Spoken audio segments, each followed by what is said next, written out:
Hello everybody and welcome to this guide on being a commander in Helos, Vietnam. This video will cover the American side, and then I have another video covering the NBA. There are timestamps in the video description for easier navigation, so feel free to look down below. Remember, this game is updating every day, so be sure you aren't watching this video in January 2027, as not all what I'm talking about is going to be relevant.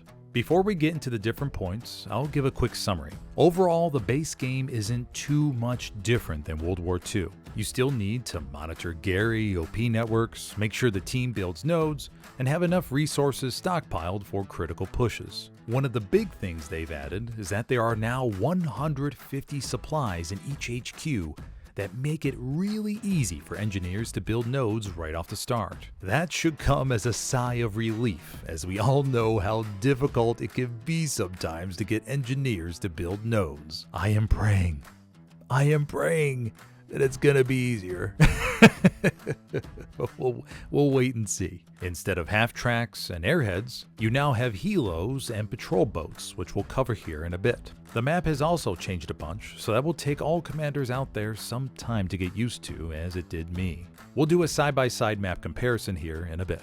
Last but not least, you'll notice an overall speed increase to the game, and you'll need to get used to the map situation changing rapidly with how tunnels can be used. Unless you are bringing tunnel-sniffing dogs to the battlefield, I would prepare yourself to dedicate more resources to monitoring the backline than you ever have before. Alrighty, let's go ahead and dive on in, shall we? The first topic I'm going to talk about is the need to build a deep garrison network in order to deal with the tunnels. If they don't nerf them, then these tunnels are going to be a real pain in the ass. Here's an example from when I played the MVA commander. Here I just select the emergency tunnel and figure out where I want to place it.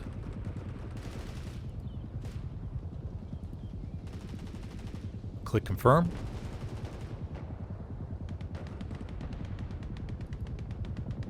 Then I wait. Check on it real quick.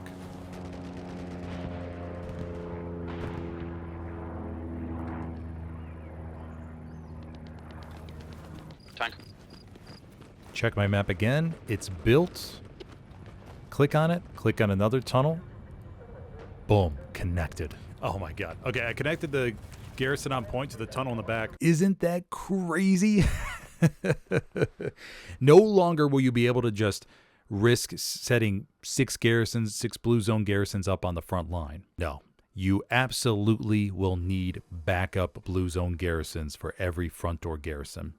Because most likely, you're going to get attacked from the back line a whole bunch, and you're not going to be able to really stop it right away. At least in the beginning, teams are going to need to dedicate more resources to monitoring the back line, searching here, there, everywhere for tunnels. Unless, of course, during the open beta weekend, we do find out that there is an easier way to spot them. That could be a real game changer. So while you're playing on the American side this weekend, if you happen to hear about a trick or something, feel free to jump on back and post a comment down below. When teams are dedicating more resources to the backline, you won't be able to get away with just having one defensive SL most likely. You're going to need to have OPs scattered throughout the jungle in order to catch those tunnels that can pop up almost anywhere. So in summary, for this first point, I sense a lot more backline shenanigans happening than ever before. Allied commanders are going to be stressed. At least with the helicopters on the NVA side, you could see them in the sky and hear them pretty clearly. The Americans, though, oh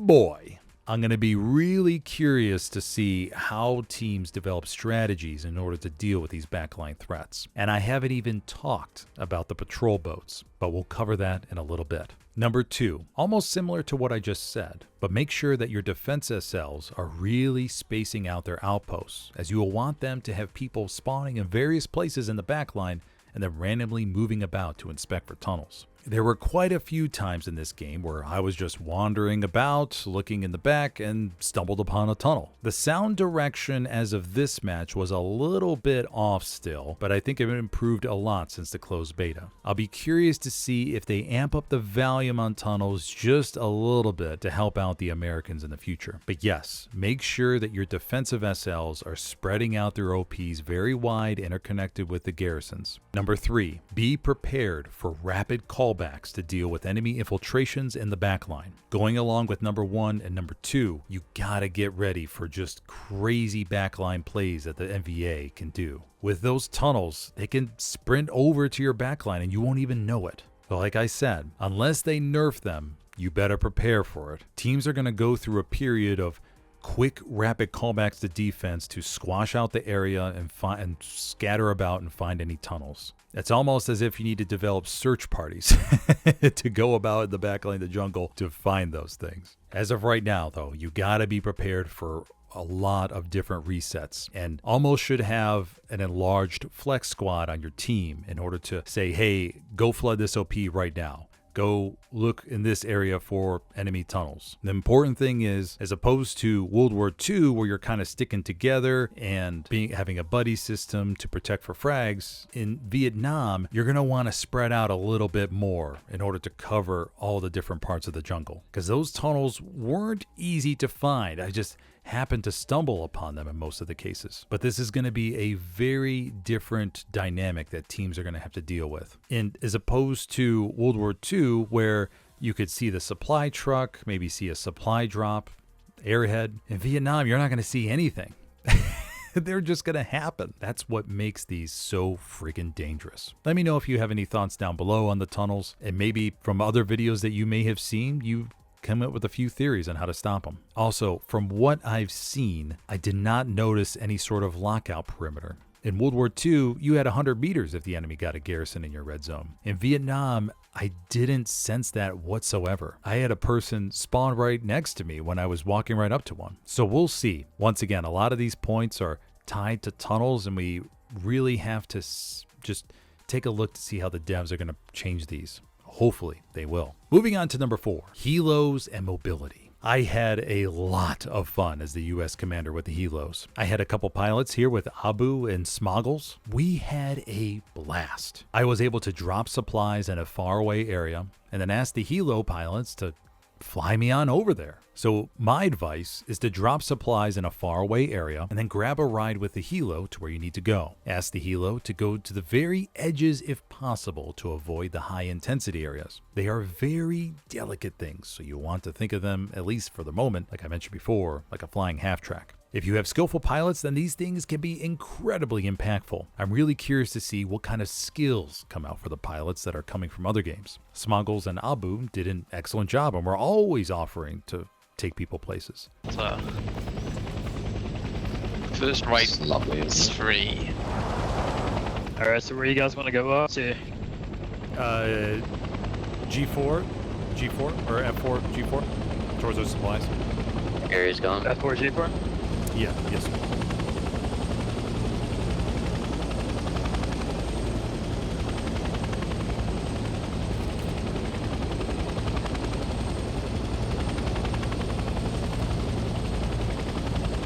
Gotcha.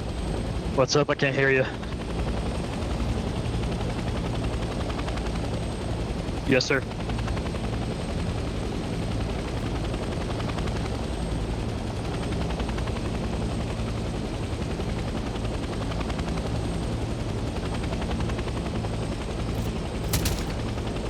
Are we losing from hard cap or soft cap? Get out. Get out. Thank you. But this goes back to my overall theme of the game is moving a lot faster than it did before. You're adding another dimension with the ability to fly around. Think about the MVA pushing your front line, you're barely holding, you spawn a helicopter in the bottom HQ, you take it to the very edge of the map down to the south, a couple skilled pilots try to fly low to avoid detection amongst the treetops. Then they drop you behind on the corner of the enemy line, and you slowly move forward in the jungle. You have a supply drop that's gone unnoticed, and then you're able to put up a really nice backline garrison. And of course, you got to remember that it's not just the commander that can jump in the Helo, but a couple SLs that can ride along with you, increasing your chances of a game-changing play. However, remember, these Helos are very delicate, so the pilots got to be very cautious of where they're flying. I'm expecting to see a lot of Helos try to go to the map edge first and make a wrap around. Combined with the skill of the low elevation flying, could be pretty cool and make for some really cinematic moments. Last but not least, don't be afraid to always ask your Helo pilots to come pick you up if you want to skip about and set up more garrisons. I think Helo pilots will agree with me. They're going to have a lot of fun getting bold requests to come get you, and it'll also offer them a chance to practice their skills, potentially also to show off. So in summary for number 4, the tunnels I think still do overpower the Helos and their mobility by a lot, since obviously you could see the Helos. The developers are going to need to find a balance between the tunnels and the Helos. Right now the Helos way under-nerfed compared to the tunnels, so we gotta find the equilibrium. My next point, don't forget patrol boats. In the practice games we had, these weren't really used too much, as it's still a new method of going around, but these are essentially a half-track on water with some nice big guns on top. We really didn't get a chance to experiment too much with these, but essentially you can get a nice little spawn point there on the riverside. The spawn timer isn't too shabby either, and if you're able to find a nice place along the riverbank, maybe in a little bit of a thick brush, then I could see these being very impactful, especially if the MVA are really focused on their tunnels and not really using patrol boats themselves, which is going to leave the river wide open for you. Now, we didn't get a chance to play on a point where the patrol boats could have impacted the point capture, so we'll have to keep a lookout during the open beta to see how impactful they can be, or will people just knock them right out. Number 6, supply helicopter versus transport ones. Remember, there are 2 types of helicopters, supply, transport. Supply helicopters can drop off 100 supplies from what I saw. To me, dropping off 100 supplies, really wish it was more, just because of the risk-reward factor as mentioned by Abu in his feedback thread. Just be very careful when you're first selecting those buttons in the map command controls. Just take your time. It's a brand new game for everybody. Get used to the new icons, the resource cost, and you'll do just fine. Number 7, the tactical map. This was something to get used to at first, but I kinda like it, believe it or not. During the closed beta, there was a little bit of a delay between the opening and closing of it, but they removed that, which made it oh so much better. Us commanders want to open the map and get out of it as soon as possible, so this was essential, especially given how much we freaking drive the supply truck around. We gotta always be looking out for those obstacles, and we don't want this map delay in our way. Granted, it won't fit everybody, but I thought it was just a new way to look at it. I do wish, though, that they would add a 1x zoom, so that way when I scroll all the way back at my mouse wheel, I immediately see everything and I don't have to pan anywhere. When I'm in the bottom right of the map, if we're down 1-4, then it's kind of annoying that I have to zoom out and pan over to see what I want to see. I'd rather just have a quick scroll of the mouse and be able to look at everything all at once. So that was probably my biggest critique of the map. The graphics and stuff were pretty cool. I didn't see them being really impactful. The terrain, though, is very clear on the map. No longer are you really going to need to worry about, is this an open field? Is that a building over there? You're just going to kind of know, as the map is going to pretty much tell you everything. The other part of the map that I haven't mentioned yet were the recon planes. When the recon plane went over, it didn't really show where it went. It sort of just flew. Recon plane going up.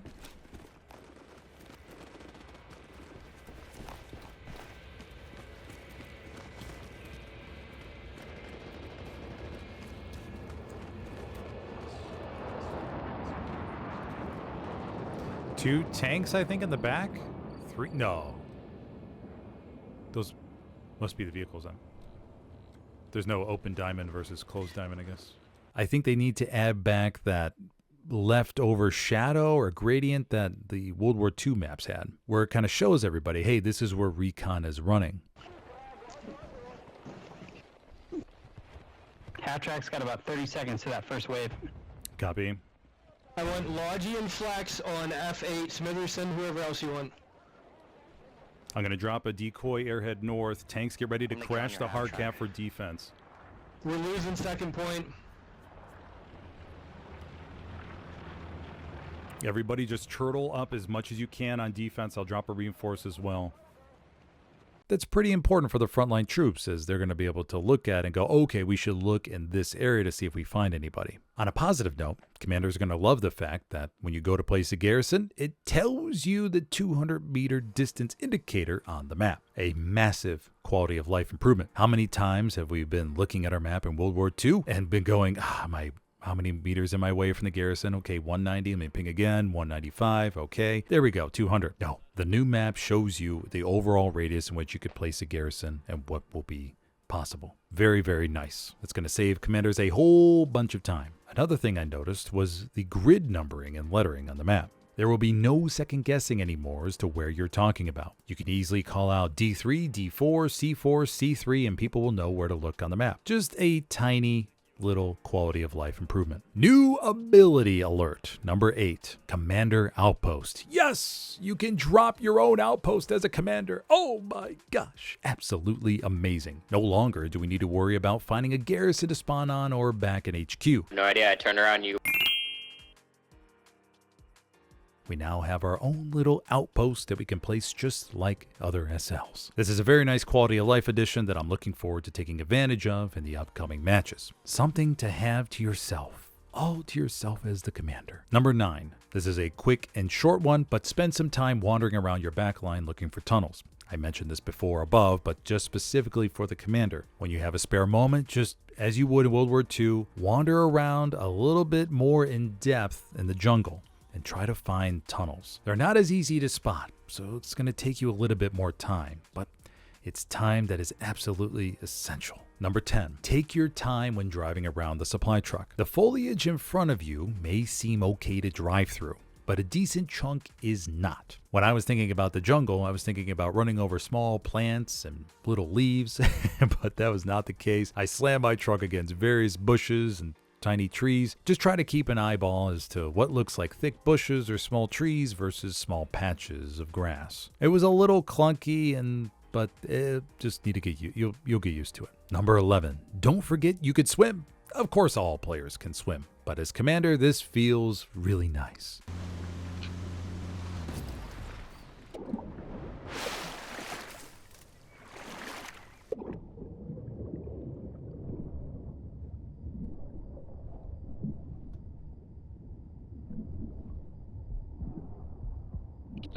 We're not supposed to be attacking medevac. Let's try to just stay at shooting range. If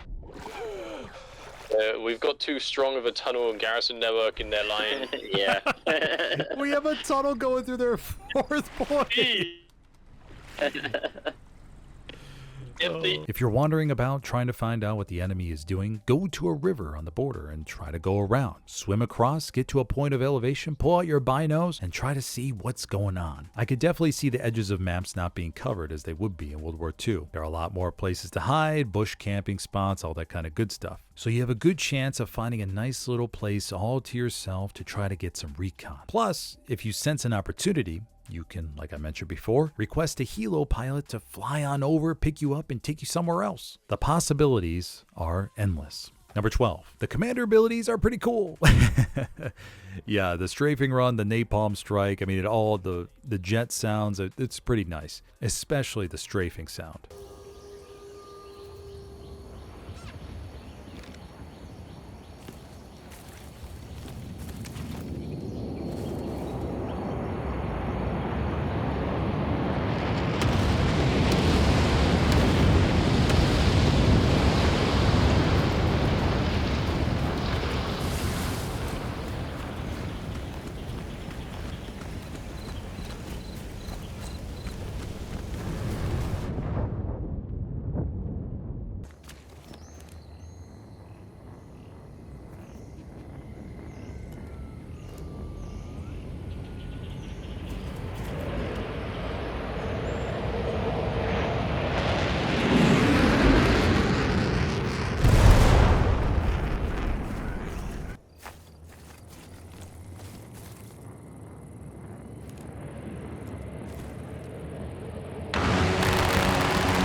I wasn't sure about the napalm strike damage, as I think in Vietnam, troops are moving a little bit faster and there's a lot more places to hide. Besides that, the abilities are pretty standard. You have the conversion ones to convert fuel to manpower, manpower to munitions, etc. Dismantle garrison encouraged, run a recon plane, drop supplies, spawn tanks, supply helos, transport helos.